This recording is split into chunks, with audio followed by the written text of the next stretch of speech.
Hey students, how you doing today? Mr. Elliott here, and we're going to get started with chapter 7b. Hopefully you've already did the book homework and you got a little bit of that vocab out of the way. Chapter 7b is called Polynomial Equations. An example of a polynomial equation is an x squared equation, a quadratic, like x squared plus 3x plus 2. But we already spent chapter 7a working on just x squared problems. So this one, this half the chapter is going to be graphing like x cubed, x to the fourth, x to the fifth, x to the sixth, those type of equations. So an x to the sixth would be like 5x to the sixth plus 4x to the 5 minus 2x cubed plus 3x plus 5, something like that. But we don't have to start off that fancy. And in fact, today, all we're going to be doing is a little bit more factoring. And this is called factor by grouping.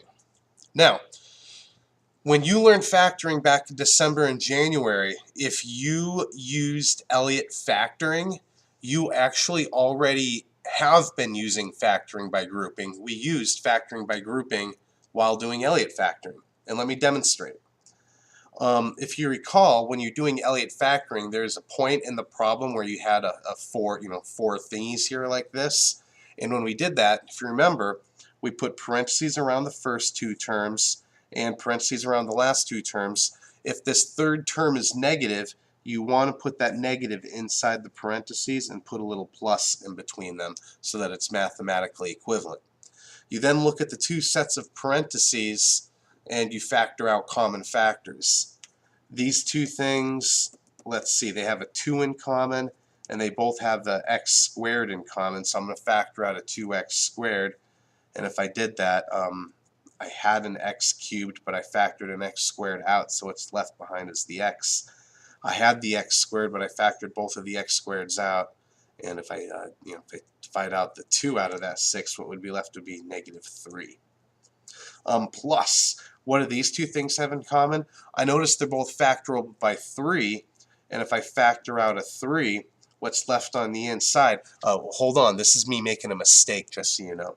When I factor out a 3, what's left on the inside is -x plus 3. But, as you recall from Elliott factoring, these parentheses and these parentheses need to match. So, this technically isn't the right thing to do. I'm going to cross this out and just start over. The 2x squared was the right thing to do. But because I want these two parentheses to match, and you notice how this is just the negative version of this, so instead of factoring out a +3, I'd factor out a -3. Then what would be left on the inside would be this x minus 3, and now the parentheses are matching. So the last thing I do is I like to put a big bracket around the entire thing. What do these two things have in common? They both have an x minus 3 in common. So if you factor out the x minus 3, what's left on the inside is this 2x squared minus 3. Now you want to look at the leftovers, specifically this 2x squared minus 3, and see if it's factorable further. And it's not factorable further. So you'd actually leave this one just like this. Maybe number 2 will be factorable further. Let's find out. So, as you notice, I'm going to use the exact same technique on all of these problems. They go fairly quickly once you get used to it. You put parentheses around the first two terms, parentheses around the last two terms. These two, they're both even, and they both have at least an x squared, so I factor out a 2x squared. And what's left on the inside is 4x plus 5. Out of this one, 12 and 15 are both divisible by 3. So I factor out a 3. What's left on the inside is 4x plus 5. I have those matching parentheses just like I want. So I put a big bracket around the entire thing. And then these two things, mini parts, have a 4x plus 5 in common. So I factor out the 4x plus 5, and what's left behind is the 2x squared plus 3. Leftovers, are not factorable, so you know you're done. Number 3.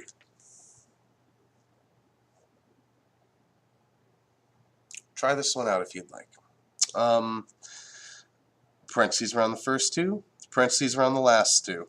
I had a negative in front of this third term, so I need to put a plus in between these two sets of parentheses. Then you start factoring out common terms.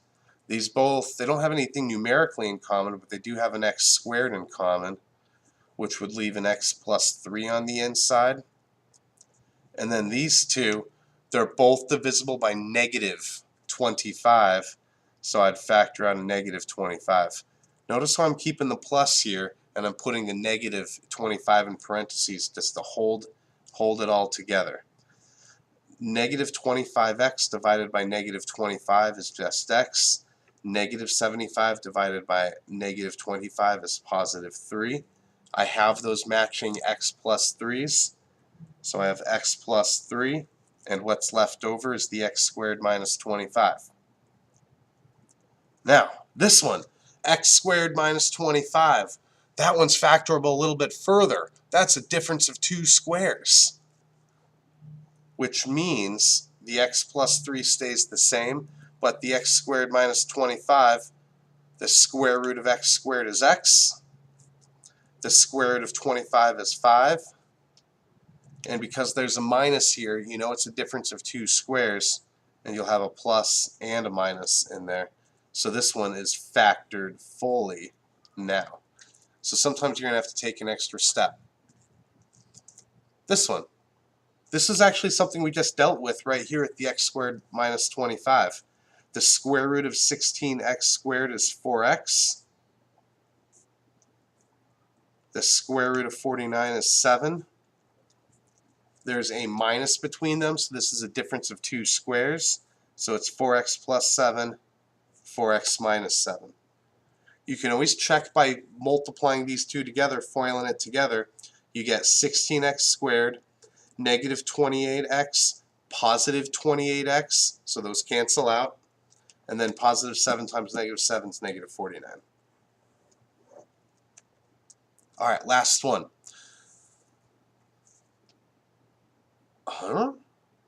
This one's different.